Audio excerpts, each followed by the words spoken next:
What's so great about such a low-spec man?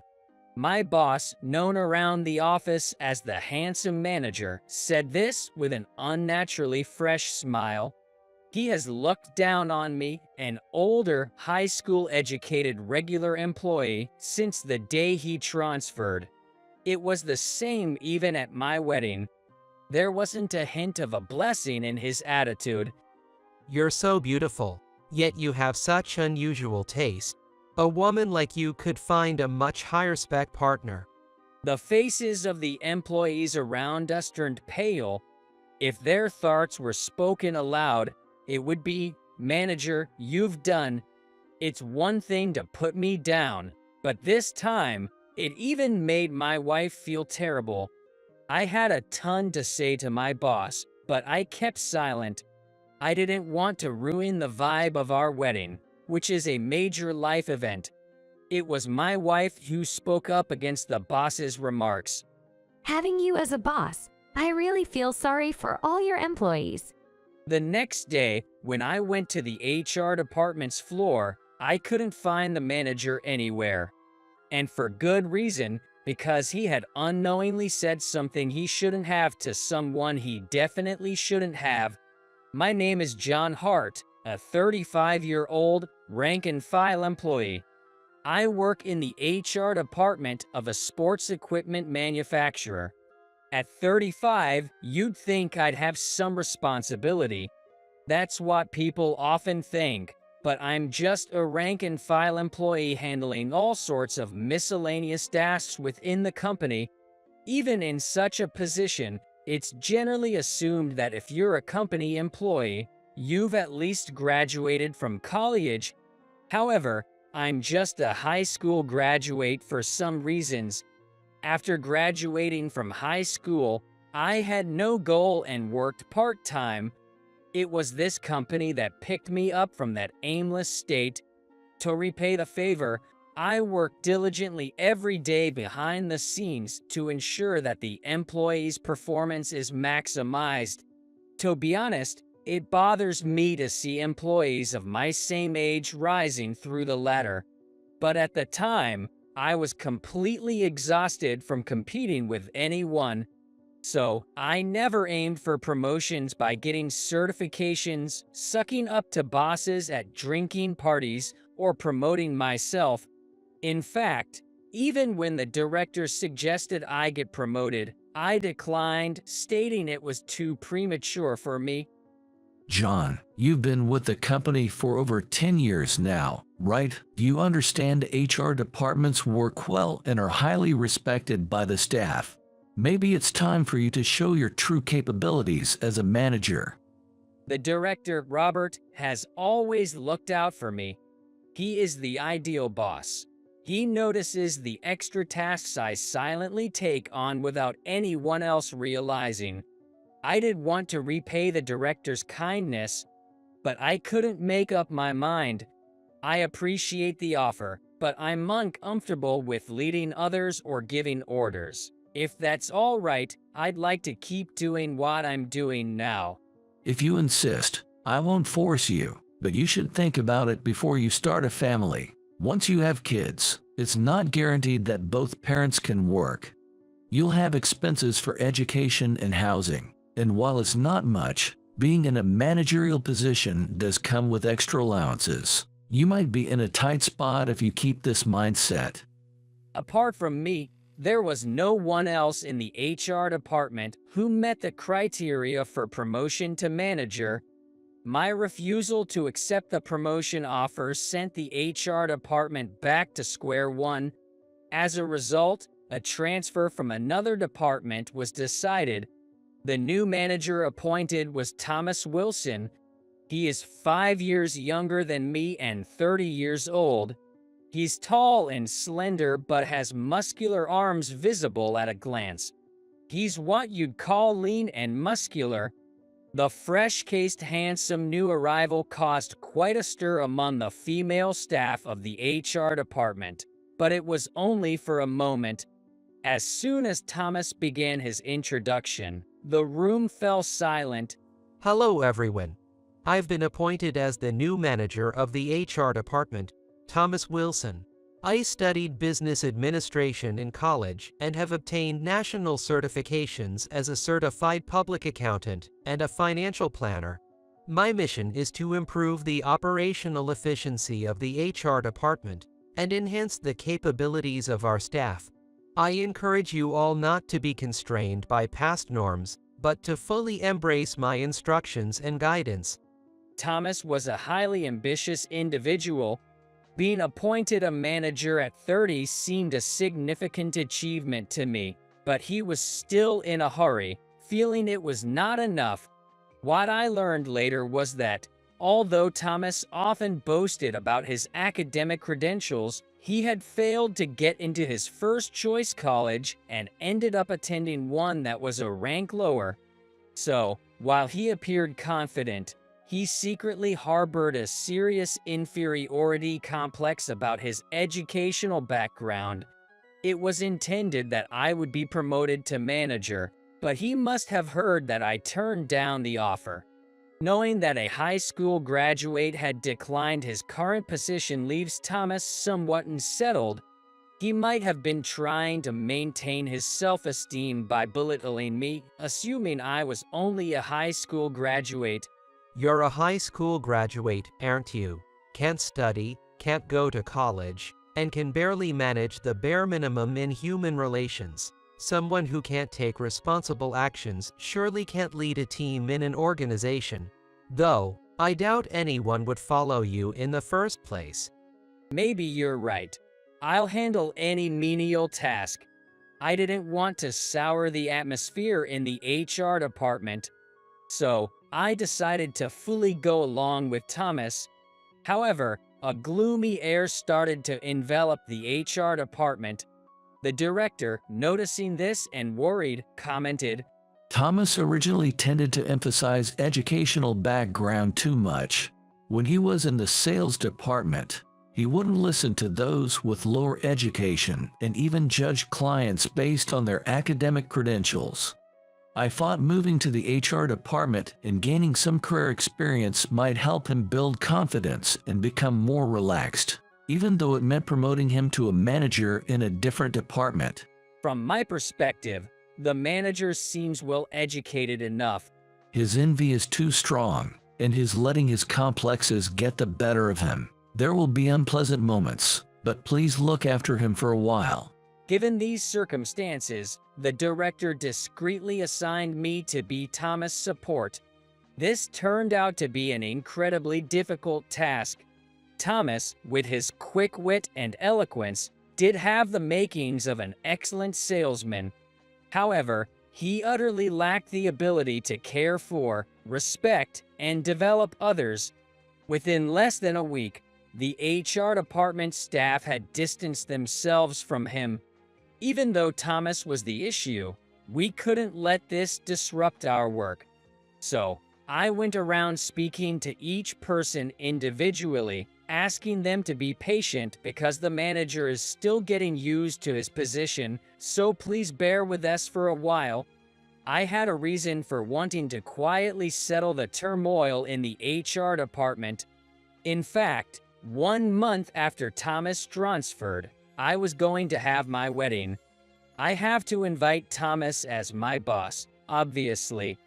The truth is, I don't want to worsen our relationship with the department head any more than it already is. The wedding is coming up soon. My dad, mom, and even grandpa are really looking forward to it. It's a shame grandma passed away a few years ago. I wish she could have seen me in my wedding dress. I'm sure she's watching over you from somewhere. How about we bring her photo? That way, we can show your bridal look to Grandma, too. Let's make sure to reserve a special seat for her. Hearing my suggestion, Ashley seemed to have an epiphany. That's a brilliant idea. I have a photo from when we went on a trip abroad. She really loved that picture, so I'll bring it to the venue. Ashley is my fiancée. She quit her job to prepare for the wedding, but until recently, she was working as an office worker at a certain company. She's a kind, serious, and great cook. My parents think she's too good for me, but they're happy nonetheless. I'm just a high school graduate and a regular employee, so I don't make a lot of money. We can't afford a lavish wedding, but Ashley is grateful and happy with my intentions. I can't help but feel saved by Ashley's subtle kindness. Now, I'd like to talk about how I met Ashley. Ashley was an employee at a client company of the place I work.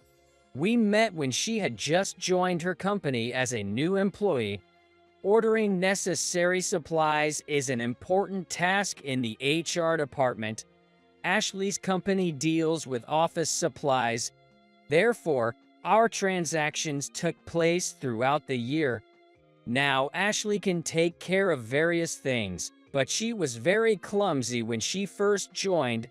There were notable mistakes in ordering supplies and issuing documents.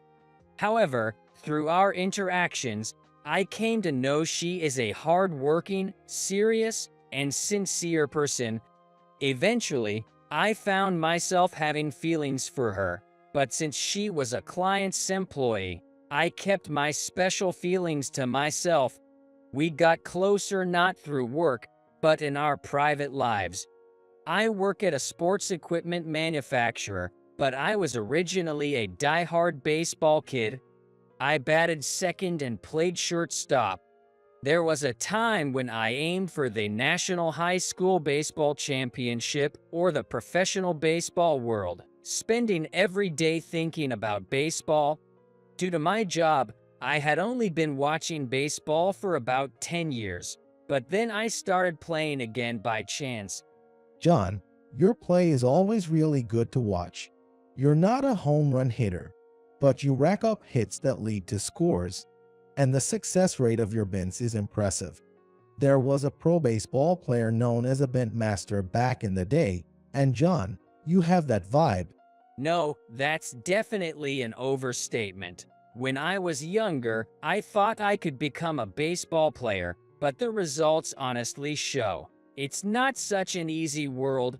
No world goes exactly as you wish, but having played baseball, you must have developed the ability to look around you, especially playing shortstop. You need to keep an eye not just on the area between second and third base, but also from the shortstop to second base gap. The man who said this while narrowing his eyes is Paul Smith. He's an 80-year-old who has demonstrated his abilities as a president of a company for many years. Recently, he handed over his position to his son and stepped back, now acting more as a chairman. Nowadays, he's more passionate about managing a community baseball team than running the company. Playing shortstop, you sometimes have to run towards center field or left field indeed. I'm not sure how much awareness I have, but it might indeed use a lot of stamina. Maybe it's because you're looking around that you use so much stamina. Otherwise, you couldn't cover bases for steals or pickoffs. It's also the key to initiating double plays and relay plays.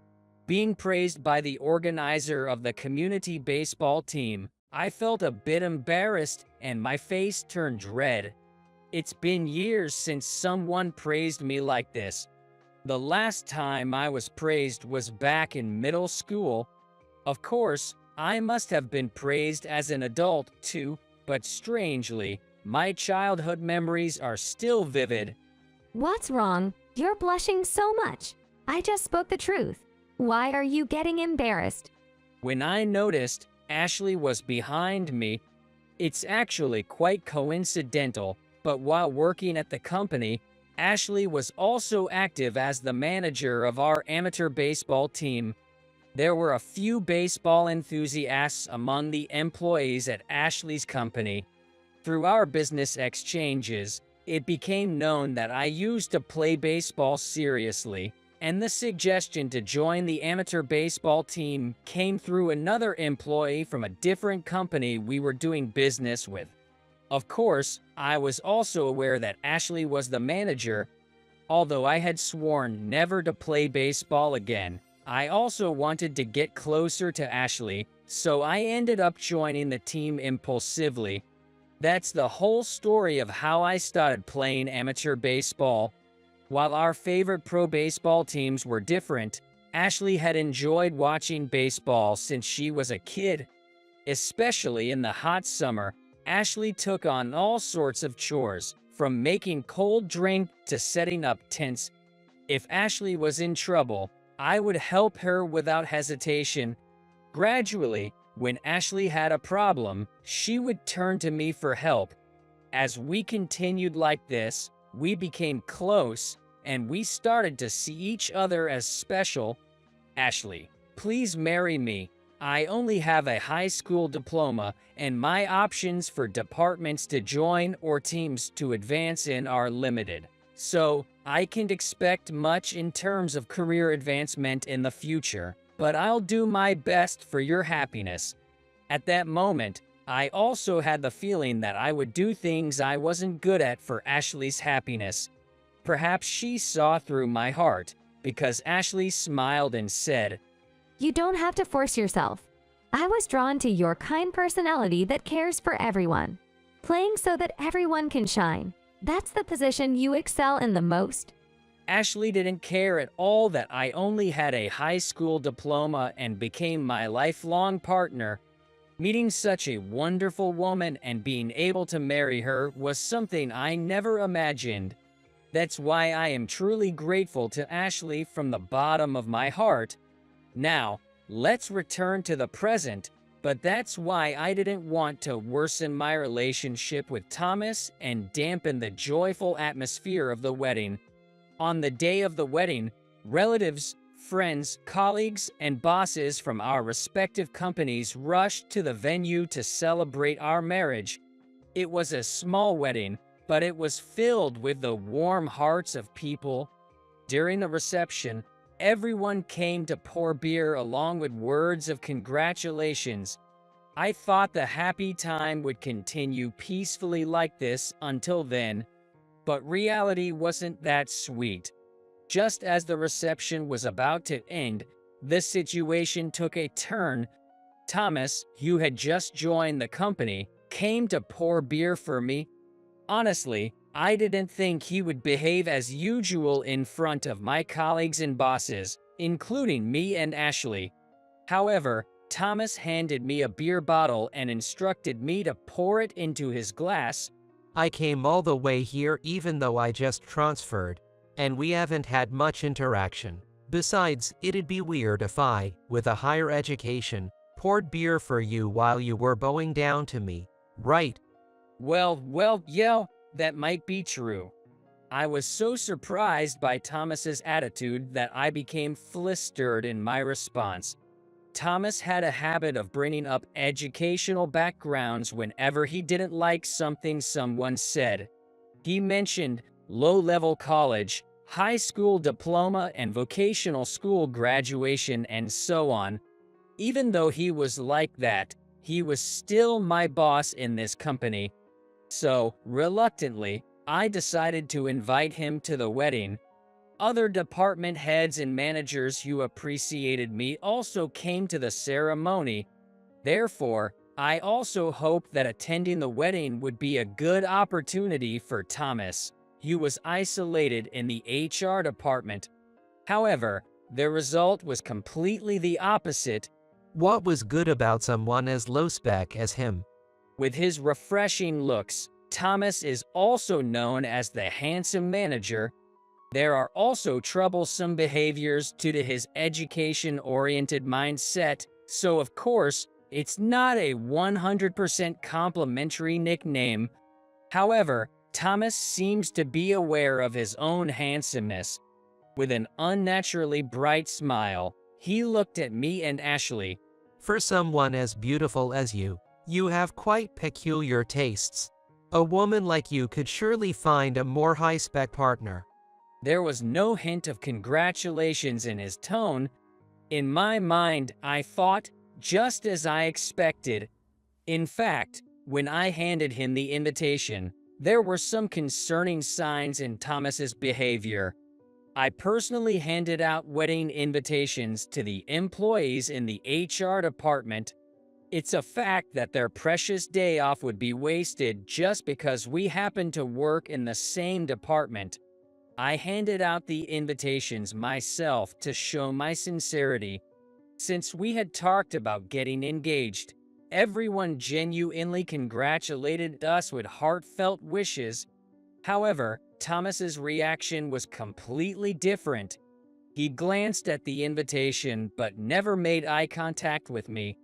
Without even looking at the contents, he casually placed the invitation on the desk. His indifference left me speechless. Why did you choose this week for the wedding? This time of the year coincides with the budget deadline, so the whole company is in chaos. If you're going to drag employees out, you should consider not only your own happiness, but also the situation of those around you. Oh, what a mess, what a mess.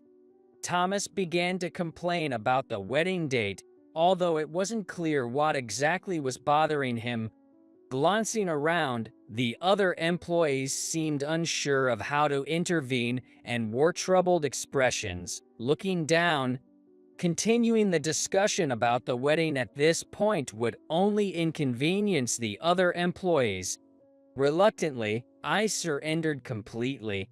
I apologize for not considering your schedule. If you're busy, it's perfectly fine if you can attend. What are you talking about? In this kind of situation, it's the boss who should give a congratulatory speech. Are you implying that you don't care about me? Due to my position, I have to give a wedding gift. I find it wasteful to give you a gift, but I have to do it anyway, so I've included it in my schedule. No, I didn't expect you to attend, so please don't worry about the gift. It's really okay. Feeling the urge to escape from this situation as soon as possible, Thomas seemed satisfied with my response. But there was clearly an awkward atmosphere lingering in the department at that moment. It was clear from his actions and words since he took office up until today that he was naturally a tough person to deal with. I hadn't expected him to make snide remarks in front of the employees. I went home and vented to Ashley about what had happened today. I was really surprised. I had thought for sure that at least my wedding would be properly celebrated, but I guess I was foolish to even hope a little. Thomas is 30, right? I bet he's just feeling the pressure because everyone around you is getting married. Don't worry so much. Everything will be fine on the day. Ashley offered me some encouraging words. At that time, Ashley hadn't yet realized the true horror of what Thomas was capable of.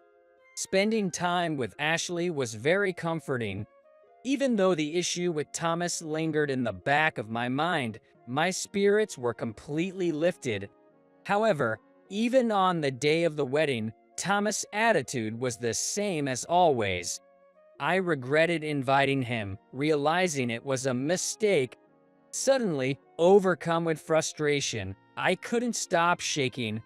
Without noticing anything was amiss with me, Thomas loudly proclaimed for the whole venue to hear. Oh, someone with your lack of education is doomed to be a low-level employee forever. Your salary won't increase, and your wife will surely struggle. I don't mean to be rude, but you should start looking for part-time work now. Thomas was in his own world, completely oblivious to the shocked expressions of the colleagues around him. Everyone must have been thinking, "Thomas, you've done." However, Thomas, perhaps feeling exhilarated from speaking his mind, tried to leave with a brighter smile than usual. I had never seen anything so ridiculous in my life.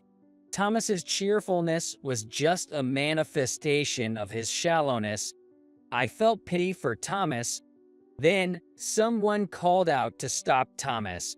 It was Ashley, who would become my wife.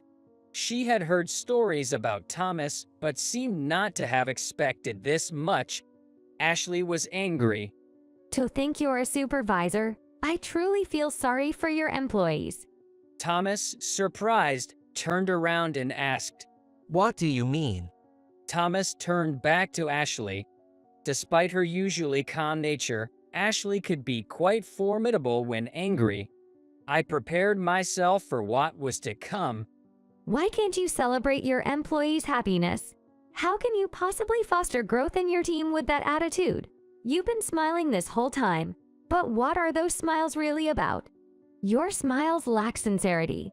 If you think attending a wedding is meaningless, you shouldn't have come at all. It would have been more respectable and genuine. When Ashley unleashed what she had been holding inside, Thomas's expression changed. I get this uncomfortable feeling when I see others happy. He retorted loudly, just as our managers and directors seemed to enter his field of view. The executives are taken aback by Thomas' distraught appearance. Thomas was probably panicked by their reaction. He turned his back on us again and left the venue. He seems to have been quite disturbed. He left clutching a beer bottle, his smile as refreshingly misplaced as ever, but ultimately ridiculous. The next day, when I arrived at work as usual, the normally quiet HR department was unusually abuzz. After a wedding, it would have been normal to exchange greetings and share thoughts on the event. But everyone seemed tense and whispered among themselves. "What's going on?" I asked by way of greeting, and one of the employees whispered back, "We can't find the manager. It seems he's been called to the president's office." I see." Do you know something? I reacted impulsively, though none of the employees were aware of the situation. Pretending to make copies, I made my way to the president's office. As expected, I could hear several voices from inside as I approached. When I lightly knocked on the door, the secretary peeked out. "You've come at just the right time. Please, come in."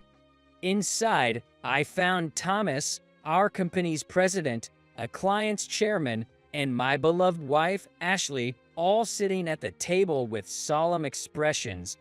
"Thank you for attending our wedding yesterday." It was a wonderful wedding. Ashley looked truly happy. Yes, indeed.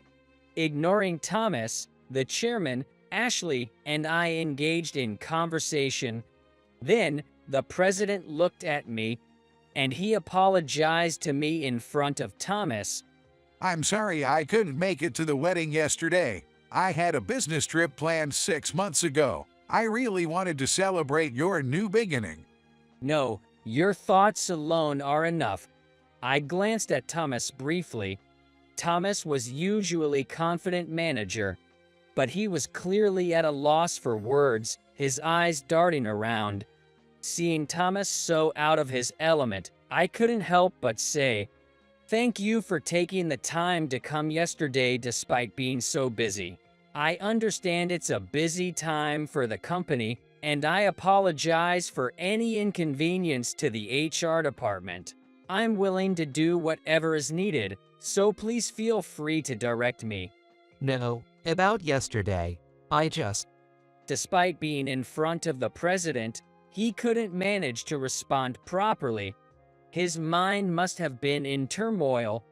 Then, the client's chairman started to get to the point. Right. We have an important matter to discuss. You're Thomas, aren't you? I saw you at Ashley's wedding yesterday, even if just for a moment. Thank you for coming despite it being a weekend. Yes. As John's manager, I wanted to celebrate my employee's new beginning, so I attended. Thomas tried to act as if the harsh words he had said to me during the wedding didn't happen, especially in front of the executives. Suddenly regaining his cheerful demeanor, pretending to be the ideal boss, he must have thought he could deceive everyone. But it was a futile effort. I was truly shocked. I'm over 80 years old now. My wife passed away from illness a few years ago.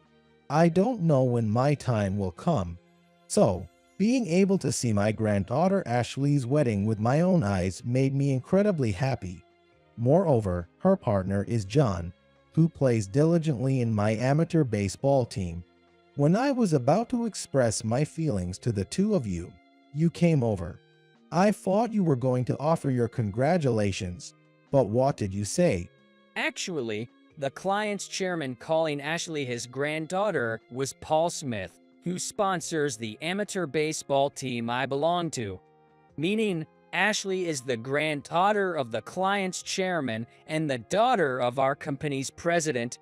To such a woman, Thomas had said disrespectful things, suggesting she had no eye for choosing a partner and should look for part-time work. When I got engaged to Ashley, considering the future, I had informed the employees of the HR department. However, that was just before Thomas took over as manager. I should have informed Thomas too, but his derogatory attitude towards me was so severe that I missed the chance to tell him about my engagement to Ashley. I'm sorry, Thomas. I didn't mean to hide it. However, you seem to dislike me so much that I never found the right moment to bring up personal matters, and before I knew it, the day had arrived. When I made an apologetic face, Ashley lightly restrained it. Let's stop apologizing. It seems he's unaware of everything. It would be cruel to let him dig his own grave further. So it's better to clarify things now. If relationships sour, it affects the company too. Your strength lies in your ability to look around and understand your surroundings. But perhaps because you see too much, you tend to overthink and worry about others too much. Given the situation, it's better to be direct and discuss your career plans moving forward. Encouraged by Chairman Paul, I slowly stood in front of Thomas and clearly conveyed my future career plans as much as I knew. I met Ashley through my work in the HR department. I didn't know she was the president's daughter when I developed feelings for her. However, our relationship rapidly progressed through our connection in amateur baseball, and we started dating with marriage in mind. That was when I first became fully aware of Ashley's position. The client's company is globally recognized for its high-performance product development in office equipment. Though not very large, it operates as a family-owned business, and Ashley is the granddaughter of the company's founder, making her husband a potential successor. As for me, I had no ambition to climb the corporate ladder, but I understood that to be with Ashley, I needed to change. To repeat, I was a former high school baseball player, aspiring for baseball championships and professional leagues. However, an injury during practice ended my baseball dreams, and I lost my goal. In baseball, I was exposed to fierce competition, so I was completely burned out. So I took my own initiative to distance myself from the competition. The company that took me in allowed me to lead a peaceful life as an ordinary employee, but meeting Ashley made me realize I couldn't stay the same. I decided to prepare myself to grow as a future successor. I can say my experience and skills are sufficient yet. That's why I've been committed to learning the basics of HR work up to this day. I took on every task asked of me. The department head offered me a promotion to manager, but I planned to resign in a year, so I declined. And then you were brought in as the replacement. Resigning, you say? I'll be joining Paul's company. Initially, to learn the job, I'll start as a regular employee without any position. When our marriage was decided, I was offered the role of executive vice president to be involved in the management of the company. The chairman believed I could make a significant contribution based on my style of play in baseball. However, I felt that becoming an executive vice president without any track record would not sit well with the employees. Thinking this, I requested to start as a regular employee to learn the work first. That's the situation. Thomas had reached a point of no return. Despite being my wife, he had repeatedly made disrespectful comments to the daughter of one of our client's presidents. No one was there to offer a helping hand. At this moment, the president spoke to Thomas in a low voice. Please go home for today. There are other concerning matters besides this incident. We will conduct a thorough internal investigation and inform you of your future with the company afterwards. In fact, not just within the company, but extending to clients, there had been employees harassed for their educational background. Though the severity varied, the total number exceeded 50 people. The company was trying to broaden its business scope by valuing various abilities, not just educational background. Thus, alongside former high school athletes like me, there were super elites who had graduated from universities abroad. Thomas's actions were completely against the company's policy. People who use sports equipment polish themselves in a dimension separate from academic background every day. The products we deal with belong to a world unrelated to educational attainment. We didn't hire you because of your academic background. You were hired because you diligently played soccer until high school, even though you were a substitute. If you had been a regular player, we probably wouldn't have hired you.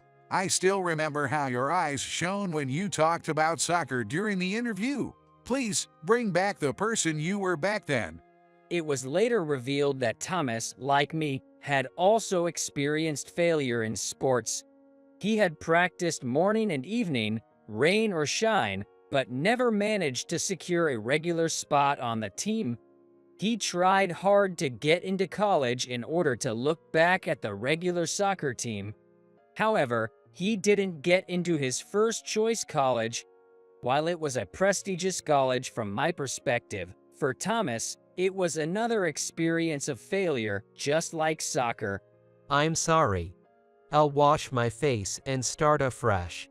2 weeks later, following the results of the internal investigation, Thomas was terminated from his position. A dismissal could have adversely affected his future job search, so, out of consideration, thanks to the president's kindness, he officially resigned for his own convenience. In the interim, I took over the manager's role until a successor was trained. When a junior showed promise, I transitioned to the client's company as a future successor. There had been no word from Thomas, and I was secretly worried about him. Years later, I heard a rumor about Thomas's whereabouts in the amateur baseball community. After wandering abroad for a while, Thomas returned home. Seemingly in better spirits, he began job hunting. He was hired as an administrative staff member for a local soccer team. His salary was less than half of what he made as an employee. Thomas also cleans toilets himself because there are few staff. He must have chosen to chase his dreams by letting go of his pride. By accepting his past as a bench warmer in soccer, he found value in nurturing young talent. Being on the bench allowed him to see a world others couldn't. I believed there was a place for Thomas, a job that was meant for him to do.